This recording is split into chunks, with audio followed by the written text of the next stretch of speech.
नमस्कार, मैं हूं आपके साथ कनिका अरोड़ा और आप देख रहे हैं द न्यूज़ 15। तो इस वक्त हम सिंघू बॉर्डर पर मौजूद हैं और हमारे साथ कुछ किसान नेता मौजूद हैं। हम उनसे बातचीत करेंगे और जानने की कोशिश करेंगे कि आखिर एक साल का जो संघर्ष है वो उनका कैसा रहा, कितनी दिक्कतों का उन्हें सामना करना पड़ा। सर, सबसे पहले तो आपका क्या नाम है? मेरा नाम रिशपाल सिंह है जी। मैं संयुक्त मोर्चा और 32 किसान जथेबंदियां का मेंबर हूं। कीर्ति किसान यूनियन पंजाब का मैं सूबा जनरल सकत्तर हूं। जी, मैं आपसे सबसे पहले जानना चाहूँगी, हम देख रहे हैं काफ़ी लंबे समय से, एक साल से ज़्यादा का समय बीत चुका है, किसान आंदोलन जारी है, तमाम मांगों को लेकर के ये आंदोलन किया जा रहा है। सबसे पहले आपका ये जो सफ़र रहा वो कैसा रहा, कितनी परेशानियों का आपको सामना करना पड़ा? देखो, कोई भी ये तो जंग ठहरी है ना, जंग में परेशानियां तो होती है, पर हर जो जंगजू है, जो सिपाही है, जो जर्नैल है, उसको ये परेशानियां झेलनी पड़ती है। पर उस समय परेशानियां जड़ियाँ दूर हो जाती है जब आपने जो जंग शुरू की होती है वो जीत जाते हैं। हम ये जंग जीत गए हैं। 3 कानूनों पर हमने ये आंदोलन खड़ा किया था, वो 3 कानून हम जीत चुके हैं। बिल्कुल, जीत तो आपकी हुई है, आपने जो संघर्ष किया है ये उसी की जीत है। लेकिन हमने देखा, चाहे सर्दी हो, बरसात हो, गर्मी हो, आप लोग डटे रहे। वहीं महिलाएं, तमाम महिलाएं भी इसमें शामिल रही, छोटे छोटे बच्चे शामिल थे। उनको कितनी दिक्कतें हुई? हाँ जी, उनको कितनी दिक्कतों का सामना करना पड़ा? बहुत दिक्कतों का सामना करना पड़ा। आप जानते हैं कितनी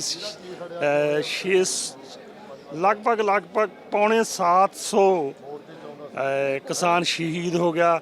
उसमें बीबियां भी शहीद हुई, औरतें भी शहीद हुई, बच्चे भी शहीद हुए। मैं आपको पहले ही बोला, मुश्किलें तो होती है, ठीक नहीं? हाँ, पर मुश्किलां तो जे तुसी नवीं जिंदगी तलाश लेंदे। एक पंजाबी दा कहानी है ना भी, जेड़ी माँ जम्मन पीड़ां दी दर्द नहीं सह सकती, वो नवीं जिंदगी दा मुँह नहीं वेख सकती, है ना? भी हमने ये पीड़ा सही, जे हमने मुश्किलां झेली, ताई हमने जीत का मजा लिया ना, ठीक नहीं? हमारे साथ कुछ और भी लोग मौजूद हैं, हम उनसे भी जानने की कोशिश करेंगे। जी, आपका नाम क्या है? मैं गुरदीप सिंह बीके जो डकौंदा दा सूबा मीत प्रधान। सर, आपसे जानना चाहेंगे, आप भी आंदोलन में शुरुआती दौर से ही शामिल होंगे बिल्कुल, तो आपको कितनी परेशानियों का सामना करना पड़ा? क्या कुछ चुनौतियां हैं जो आपके सामने आई? हमारे से मतलब चुनौतियाँ कुछ मुश्किलों का सामना तो करना पड़ा। और जो लड़ाई सी 3 कानूनों की बहुत औखी लड़ाई था, वो असी एक इतिहासक जित प्राप्त किया। मतलब जो चैनल राही मतलब कानून बनाया था, अज असी कॉर्पोरेट घराणिਆਂ ਤੇ कंपनियां ਨੂੰ मतलब ਵੱਡੀ पद्धर ਤੇ ਕੱਲੇ मोदी ने उन्होंने हराया और ऐतिहासिक जीत प्राप्त किया है। बिल्कुल, जीत तो हासिल हुई है। साथ ही ये भी जानना चाहूँगी, हमने देखा कि तमाम परेशानियां आप लोगों ने झेली हैं, सरकार की तरफ से भी कुछ बातचीत नहीं हुई, 12 दौर की बातचीतें भी हुई, लेकिन कुछ नतीजा निकल कर सामने नहीं आया। इसके साथ ही ये भी जानना चाहेंगे कि खाने पीने से रिलेटेड भी आपको कुछ दिक्कतें हुई, यहाँ पर आपने कैसे मैनेज किया? क्योंकि सर्दी, गर्मी, धूप, बरसात, आप लोग डटे रहे।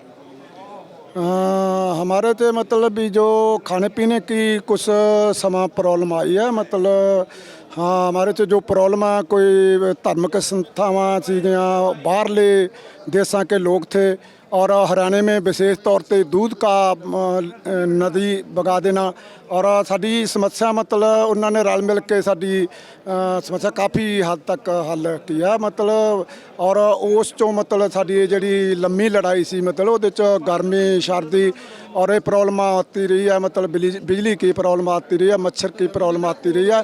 फिर भी मतलब साढ़े लोगों का एक सिरड़ी इम्तिहान था, वो सिरड़ी इम्तिहान तो मतलब पास हुए, तो जी अपनी मेन मांग है उसको प्राप्त करने वास्ते मतलब प्राप्ति की है, मतलब बहुत अच्छी। तो और कुछ मसले है साढ़े जो MSP का, वो भी असी मतलब सरकार तो डिमांड किया, मतलब ये कमेटी बनाई जाए, क्योंकि एक पॉलिसी मैटर है।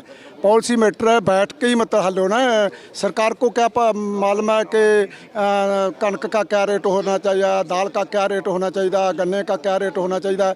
एक कमेटी बना के, पहला एक सरकारी कमेटी होती थी, मतलब होना चाहिए, और जो संयुक्त मोर्चे के आगू विच पाकर उसकी सारी पॉलिसी मैटर में एक तैयार किया हुआ खड़ा कि लोगों को किस अन्न की लोड़ है, किस चीज़ की लोड़ है, उस मुताबिक वो रेट फसलों के तय किए जाए। ये कमेटी की भी डिमांड है। और जो इसमें पुलिस केस बने हैं, वो पुलिस केस भी मतलब सरकार इनू विड्रा करे, ਤੇ ਔਰ ਇਹ ਦੋ ਡਿਮਾਂਡਾਂ ਸਾਡੀਆਂ ਰਹਿੰਦੀਆਂ, ਇਹਦੇ ਤੇ ਵੀ ਸਾਡੀ ਲੜਾਈ ਚੱਲ ਰਹੀ ਹੈ ਤੇ ਔਰ ਸਾਨੂੰ ਮਾਲੂਮ ਹੈ ਕਿ ਇਹ ਲੜਾਈ ਵੀ ਅਸੀਂ जीत कर वापस मुड़ेंगे।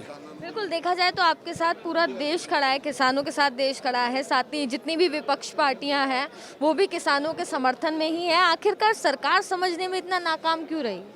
बुक उसका जो कॉर्पोरेट घराने थे उसके प्रेशर था, मतलब जो मोदी ने माफ़ी भी मंगा उसको कॉर्पोरेट घराने को कि मैं लागू नहीं करा सका, और हुन तक बताते थे कि ये किसान पक्षी है और असी कहते थे मतलब ये किसान के मौत के वारंट है।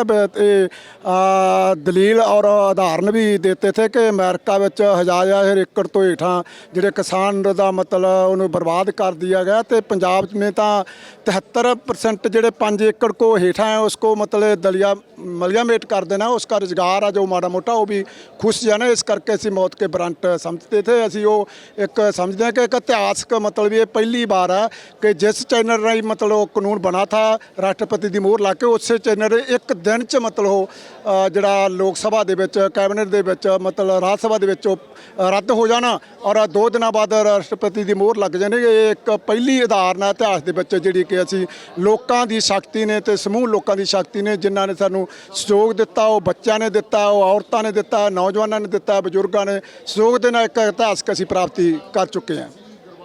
बहुत बहुत शुक्रिया आपका हमसे बातचीत करने के लिए। तो हमने जानने की कोशिश की है आखिरकार किसानों को कितनी दिक्कतों का सामना करना पड़ा, क्योंकि हमने खुद ही देखा है, तस्वीरें भी आप तक पहुंची हैं जहां पर सर्दी हो, गर्मी हो, धूप, बरसात, कुछ भी हो, किसान अपनी मांगों को लेकर के अड़े रहे। 1 साल का संघर्ष जो रहा उसके बाद तीनों कृषि कानून तो रद्द हो गए हैं। साथ ही ये भी बहुत महत्वपूर्ण रहता है कि MSP पर क्या कुछ नतीजा सामने आता है।